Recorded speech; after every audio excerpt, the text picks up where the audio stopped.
다시 한번 기도드리겠습니다. 사랑의 아버지 하나님, 참 감사합니다.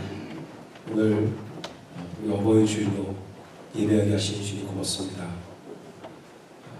우리가 하나님께서 우리에게 허락하신 그 부모님을 주신 그 은혜와 사랑을 깊이 깨닫는 귀한 시간이 되게 하여 주시옵소서. 감사드리며 예수 그리스도의 이름으로 간절히 기도드리옵나이다. 아멘. 할렐루야. 아멘. 우리 하나님의 크신 은혜와 평강이 오늘 함께 예배하는 여러분 모두에게 충만하게 함께 하시길 축원합니다. 아멘. 여러분, 오늘 우리 찬양대가 우리 함께 찬양한 어머니 문예라는 노래가 원래 찬송가였던 거 혹시 아셨어요? 네, 저도 오늘 알았습니다. 원래 그 감리교회 목사님들이 지으신 글도 쓰시고 곡도 지으신 그런 찬송가더라고요. 원래 어린이 찬송가에 있었던 찬송인데 지금 부르셨던 산이라도 바다라도 그 부분이 3절이고 그런 어머님을 주신 주님의 사랑에 매일 감사드리자 그 가사가 3절인데 3절 가사를 빼고 1절과 2절만 이제 교과서에 실려가지고 오히려 요즘은 교회에서는 오히려 찬송가인지 모르고 안 불리는 그런 찬송가라고 하더라고요. 몰랐습니다. 또 그런 귀한 찬송을 또 복구하셔서 함께 부르셔서 너무 감사합니다. 여러분, 오늘은 어버이 주일입니다. 미국 명절로는 마더스데이죠. 어머니날이라고 합니다. 어머니날이라고 해서 우리 남성교회 분들이 어제 저녁에 아주 늦게까지 오늘을 준비하더라고요. 제가 10시에 나와봐도 집에 아직도 안 가셨고 11시에 나와봐도 안 가시고 거의 12시가 다 돼서 집에 가셨고요. 또 오늘 아침에 또 일찍들 나오셔서 준비하시는 것 같아요. 어머니날을 잘 지내야 1년이 평화롭다. 그래서 그러신 것 같아요. 오늘 정성으로 준비한 점심 식사와 또 오후 순서가 또 있을 것 같으니까 여러분들 또 기대하시고 또 많이 협력하시고 참여해 주시길 부탁을 드립니다. 미국 명절로는 이렇게 어머니날을 지키지만 우리 교회에서는 어머니뿐만 아니라 아버지들을 포함한 어버이 주일로 그렇게 지킵니다. 6월 셋째 주가 아버지 날이 있죠. 파더스 데이가 있죠. 근데 제가 사실 원래 일부 예배 설교할 때는 그게 6월 둘째 주인 줄 알았어요. 아버지도 그날이 언제인지 잘 모릅니다. 아버지들도. 그리고 존재감이 별로 없어요. 파더스 데이는. 그래서 교회가 그 파더스 데이 그 주일도 안 지키거든요. 그러니까 그냥 오늘 어버이 주일로 같이 지키는 게 좀 공평한 것 같아요. 그죠? 페어한 것 같아서 그래서 어버이 주일로 그렇게 지킵니다. 여러분, 어버이 주일을 지키는 이유가 뭘까요? 어버이 주일의 의미가 뭡니까? 왜 지키죠? 부모님의 은혜를 기억하고 또 감사하자. 이게 이제 어버이 주일의 의미잖아요. 왜 부모님의 은혜를 기억하고 감사해야 되는 걸까요? 오늘 그렇게 찬양하셨잖아요. 높고 높은 하늘보다, 그죠?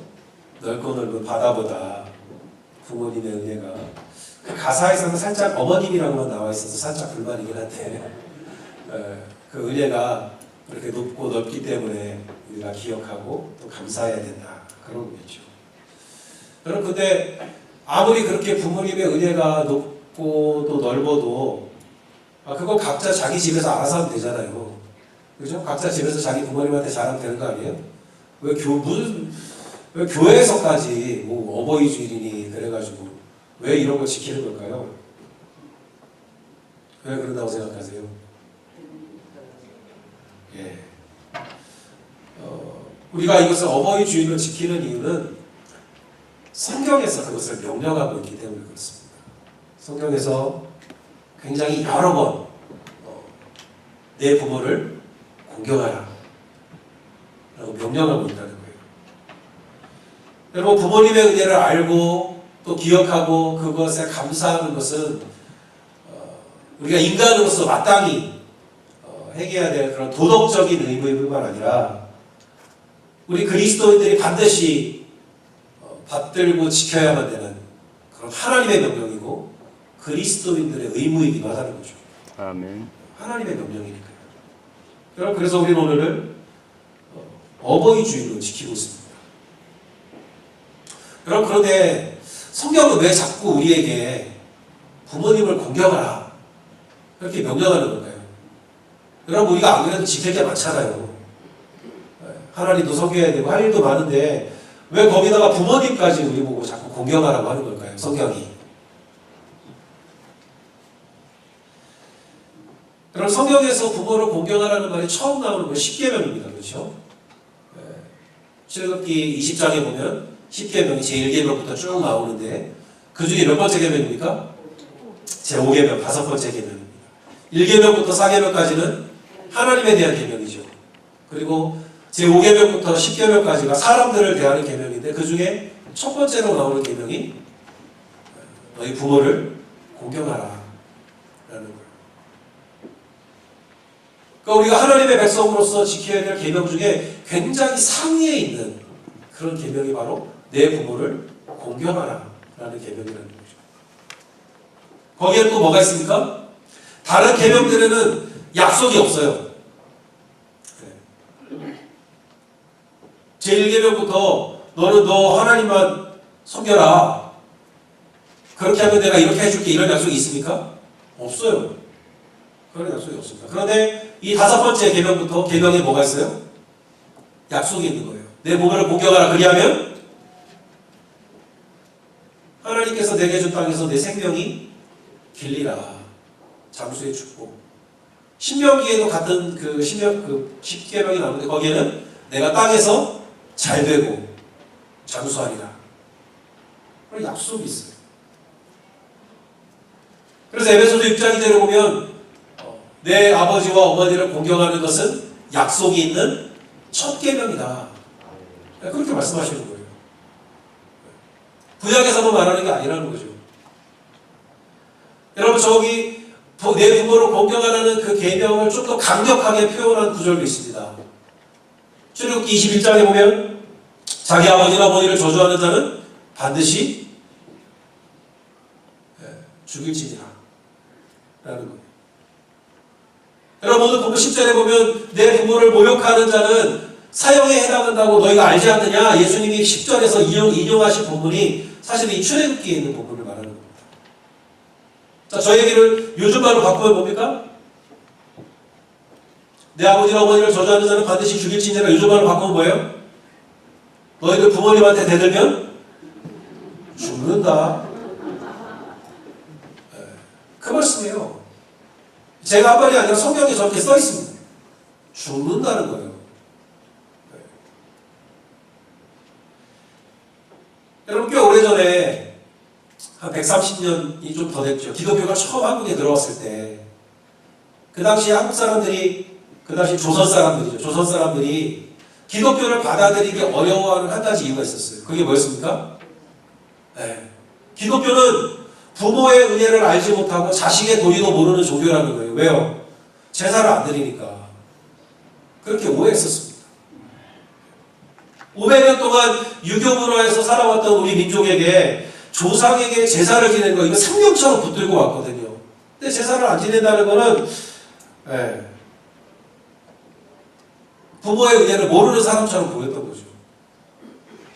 하지만 그건 오해입니다. 성경은 뭐라고 해요? 부모의 은혜를 결코 잊지 마라. 부모에게 대들면 죽는다. 그렇게 가르치고 있다는 거죠. 여러분, 또 우리가 부모를 공경하는 것이 우리 그리스도인들의 삶에 있어서 그리스도인이니까 그것도 해라, 그게 아니라 그리스도인의 삶의 굉장히 핵심이라는 거예요. 사람을 대하는 것 중에 첫 번째가 부모를 공경하는 거라는 거죠. 여러분 또 예수님께 한 율법학자가 와서 그걸 물어본 적이 있습니다. 선생님, 내가 어떻게 하면 영생을 얻을 수 있겠습니까? 근데 예수님께서 그 율법학자에게 처음 하신 말씀이 그거예요. 계명을 지켜라. 너가 어떤 계명이 있느냐? 살인하지 마라, 간음하지 마라. 또 그런 계명 중에 예수님이 거기 말씀하신 게 뭐냐면 내 부모를 공경하라. 이 계명들을 지키라는 거예요. 그러면 너가 영생할 거라는 거예요. 여러분 그만큼 그리스도인들에게 그 부모의 의회를 알고 부모를 공경하는 것은 그것이 영생으로 가는 계명 중에 하나라는 거예요. 그들의 삶의 핵심적인 요소라는 거죠. 여러분 성경이 왜 이렇게 자꾸만 여러 군데서 여러 번 반복해서 우리에게 부모를 공경하라, 부모를 공경하라, 왜 자꾸만 이렇게 가르치는 걸까요? 여러분이 성경을 읽다가 성경에서 자꾸만 반복해서 우리에게 명령하는 부분이 나올 때는 그 이유를 두 가지로 생각하시면 크게 틀리지 않아요. 성경이 반복해서 명령하는 데는 크게 두 가지 이유가 있습니다. 첫 번째는 그 명령을 지키는 것이 우리에게 좋기 때문에 꼭 지켜라 그러시는 거고요. 두 번째 이유는 그것이 지키기 어렵다는 뜻이기도 해요. 지키기 어려우니까 한 번 말해서 안 되니까 자꾸 여러 번 말씀하시는 거예요. 첫 번째, 여러분 이 명령은 내 부모를 공경하라 라고 하는 이 명령은 그것을 지키면 우리에게 좋다는 거예요. 그래서 자꾸 지키라고 하시는 거예요. 여러분 우리가 부모님들을 공경할 때 거기에는 하나님이 주신 약속이 있어요. 그죠?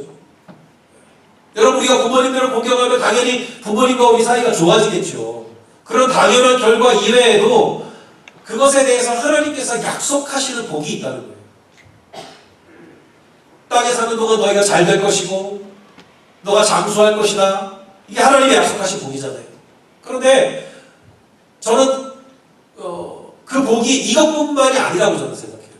이거는 그냥 대표적으로 부모를 공경하는 사람들에게 하나님이 약속하신 대표적인 복이지 저게 다가 아니라는 거예요. 하나님 저 외에도 부모를 공경하는 자에게 주시는 많은 복들을 이미 준비하고 계시다는 거죠. 하나님은 우리가 우리의 부모를 공경하는 것을 기뻐하신다는 거예요. 그래서 그 부모를 공경하는 자에게 많은 여러 가지 복을 주시기를 좋아하신다는 거죠. 그러니까 하나님 입장에서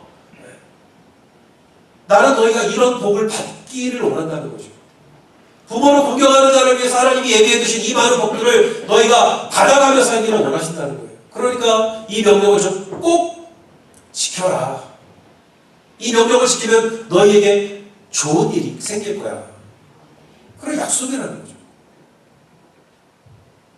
여러분 그래서 성경은 자꾸만 우리에게 내 부모를 공경하라. 공경하라. 라고 말씀하신다는 거예요. 자, 그게 첫 번째 이유고요. 두 번째 이유는 뭐라고 그랬습니까? 그것을 지키기가 어렵다. 이게 지키면 이렇게 좋은데 이게 지키기가 어렵다는 거예요. 그러니까 성경이 자꾸만 강조하는 거예요. 여러분 오늘 본문을 보세요. 예수님께서 바리새인과 서기관들의 잘못을 지적하시는 부분이 그 부분에 있었어요. 뭡니까? 율법을 그렇게 잘한다는 바리새인과 서기관들이 성경에 분명히 부모를 공경하라 출애굽기 20장에 있는 그 계명을 몰랐겠습니까? 알죠. 안다는 거예요. 출애굽기 21장에서 내 부모를 저주하는 자는 반드시 죽일지니라 사형에 해당한다. 죽는다. 이거 몰랐을까요? 안다는 거죠. 그런데 그렇게 계명을 잘하는 너희들이 뭘 만들었다고요? 고르반이라는 걸 만들어서 하나님께 드림이 되었다. 그러면 내 아버지나 어머니를 섬기지 않아도 괜찮다 라는 법을 만들었다는 거예요. 여러분 앞에 계명은 누가 만드신 거예요?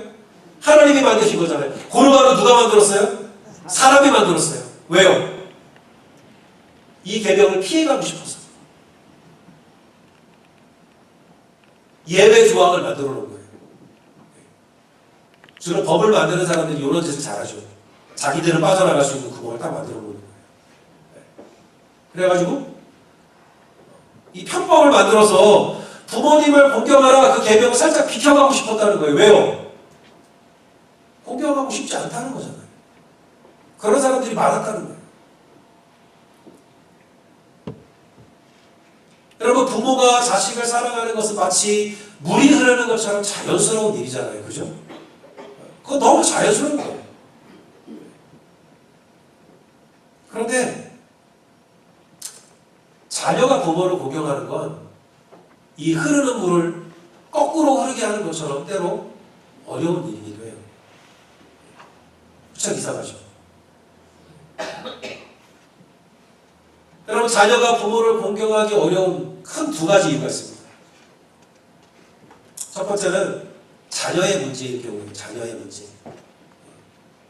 여러분, 이 자녀의 문제는 저를 포함해서 대부분의 자녀들이 다 가지고 있는 문제입니다. 참 이상하게 내 자녀를 키우는 것은 힘들어도 감당을 하는데 부모님을 부양하는 것은 조금만 힘들어도 하기가 싫어요. 이상하죠. 저를 포함해서 대부분의 자녀들이 가지고 있는 문제입니다. 여러분, 내 자녀가 뭔가 나한테 컴플레인하고 불평하잖아요? 그럼 속상하기도 하지만 어떤 생각이 먼저 드냐면, 야, 내가 좀 더 잘해주지 못해서 미안한 거예요. 자녀한테. 미안한 생각이 들어요. 근데 부모님이 나한테 뭔가 조금만 불편한 이야기라도 하시면 이게 잔소리 같은 거예요. 너무 듣기가 싫어요. 일도 미안하지 않습니다. 그럼 자녀가 전화하잖아요? 그럼 한밤중에 자다가 전화해도 기쁘게 받아요. 그죠? 혹시나 걱정이 되긴 하는데, 왜 이렇게 전화했을까? 근데 부모님이 전화하시잖아요? 살짝 고민한다. 받을까 말까 지금. 없다고 할까? 제 얘기입니다. 네. 여러분 알고 계시죠? 여러분, 자식에게 전화할 때는 대부분 보고 싶어서 전화합니다. 목소리 듣고 싶어서. 근데 부모님에게 전화할 때는 뭔가 필요한 게 있거나 할 수 없이 할 때가 적지 않더라고요. 내 자녀에게 싫은 소리 한 번 하고 나면 내 마음이 더 아프죠. 내 부모님에게 참았던 말, 해서는 안 될 말 다 하고 나면 속이 시원해요. 내 자식이 먹던 걸 얼마든지 내가 먹어줄 수 있는데 언제부턴가 부모님이 드시다가 남긴 거는 더럽다는 생각이 듭니다.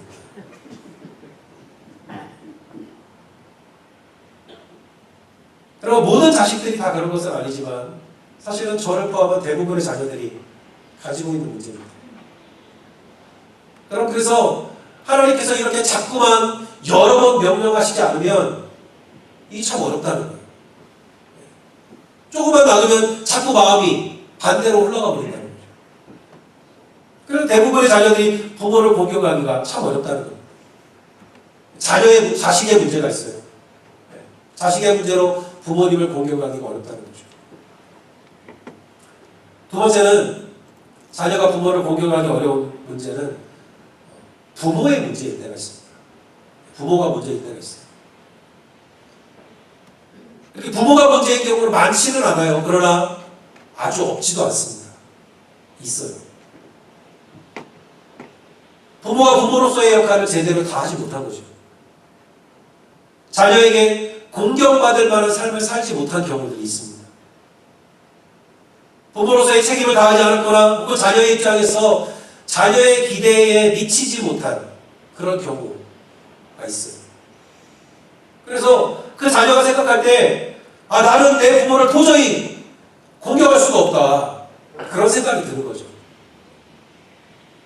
여러분, 이런 경우가 흔하지는 않습니다. 그러나 아주 없지는 않아요.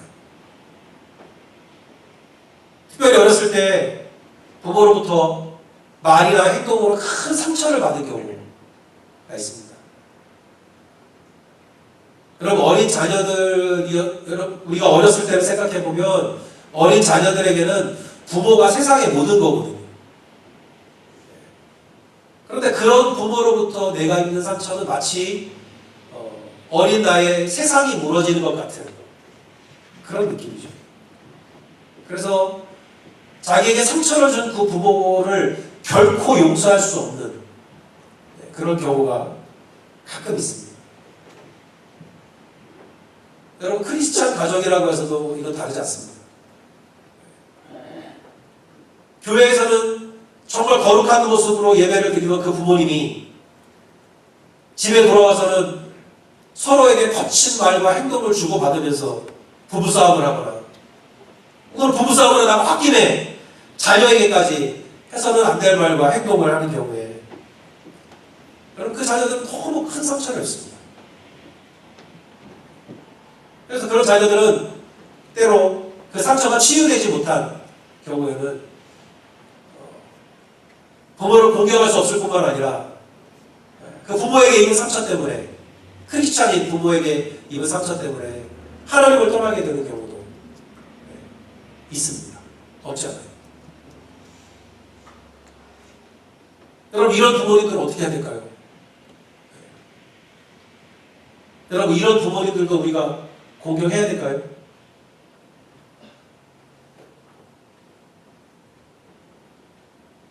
혹시 여기 이 자리에 계신 분들 중에 나에게 그런 나의 부모님으로부터 그런 큰 상처가 있는 분들이 계시다면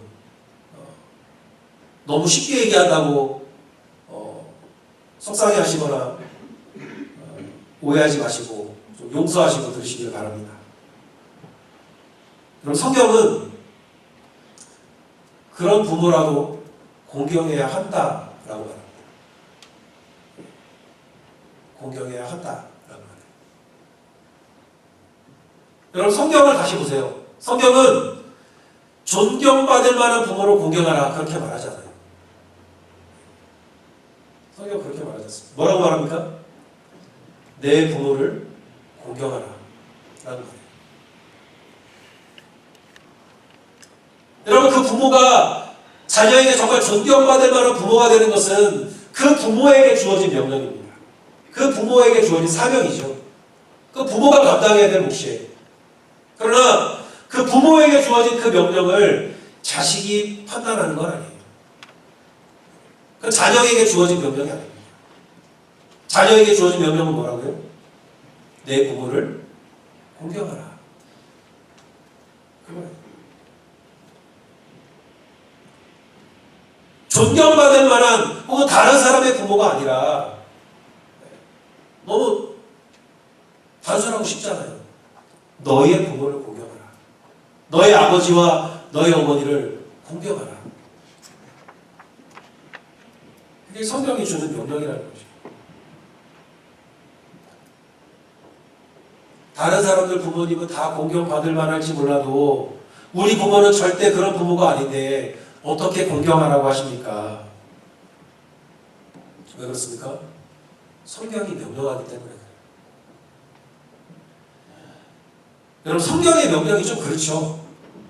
좀 그런 식인 경우가 많아요. 성경이 뭐라고 명령합니까? 내 이웃을 내 사랑하라.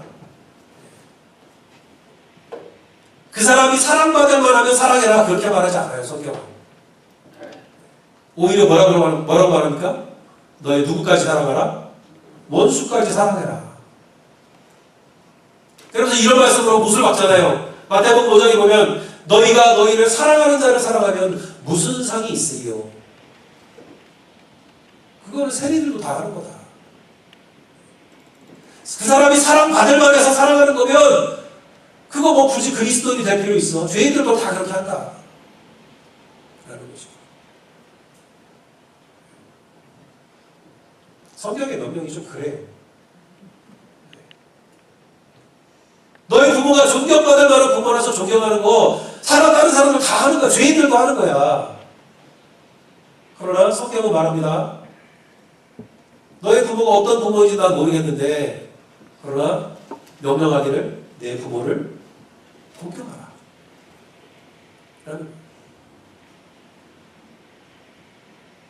여러분 성경은 우리에게 자꾸만 명령합니다. 내 부모를 공경하라. 여러분 이 명령이 하나님의 명령으로 들으시기를 축원합니다. 제 개인적인 얘기를 잠깐만 하겠습니다. 저는 살면서 후회를 잘 안 하는 편입니다. 그러니까 제가 실수를 잘 하지 않아서 그런 게 아니고요. 저는 좀 실수를 해도 그냥 괜찮다라고 생각하는 편이에요. 그래서 그냥 실수를 할 수도 있지 그렇게 생각하기 때문에 좀 낙천적인 거죠. 그래서 뭐 내가 저 과거에 좀 실수를 했어도 후회를 잘 안 해요. 그냥 그런 것이고 라고 생각합니다. 저는 오래 지내보신 분들은 좀 아시죠? 네. 그런데 최근에 그 후회가 되는 일이 하나 생겼어요. 그게 뭐냐면 최근에 그런 생각이 들더라고요. 우리 돌아가신 아버지가 미국에 오셨을 때 왜 좀 더 기쁘게 그리고 따뜻하게 맞이해드리지 못했을까? 그런 생각이 요즘 드는 거예요. 돌이켜보면 아버지가 미국에 오시겠다고 먼저 연락을 이제 몇 달 전에 하셨을 때 내 마음을 생각해 보니까 야 아버지가 오시면 아버지하고 이것도 하고 저것도 하고 이렇게 해드려야지 그러질 않았더라고요.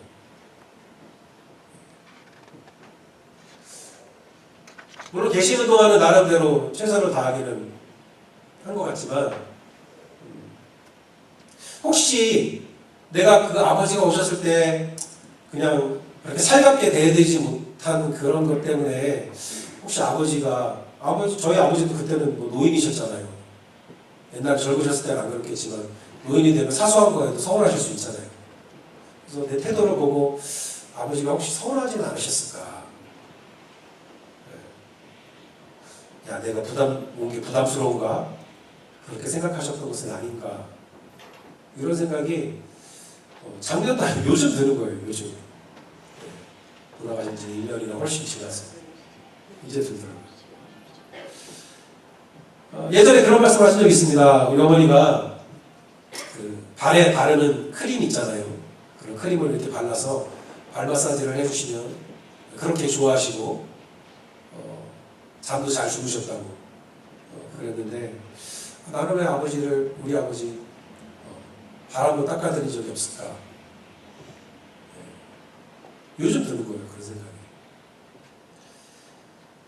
네. 후회가 됩니다. 근데 기다려주시지 않더라고요. 그죠? 네. 깨달을 때까지 기다려주시지 않는 것 같아요. 사랑하는 애들교 성도 여러분, 부모님을 공경하는 것은 자녀의 마땅한 도리일 뿐만 아니라 하나님의 명령인 것을 믿으시기 바랍니다. 그리고 하나님 명령은 지키는 게 좋을까요? 안 지키는 게 좋을까요? 네. 지키는 게 좋아요. 지키는 게 좋습니다. 하나님도 좋고 우리도 좋아요. 우리가 부모의 은혜를 알고 또 자녀의 도리를 아는 그런 참 귀한 하나님의 자녀들이 다 되시기를 주님의 이름으로 축원합니다. 기도하겠습니다.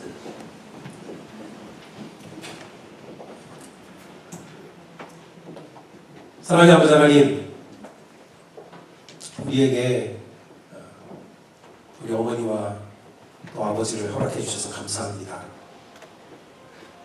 또 그 부모님의 은혜를 깨닫게 하시고 또 공경하며 살게 하시니 고맙습니다.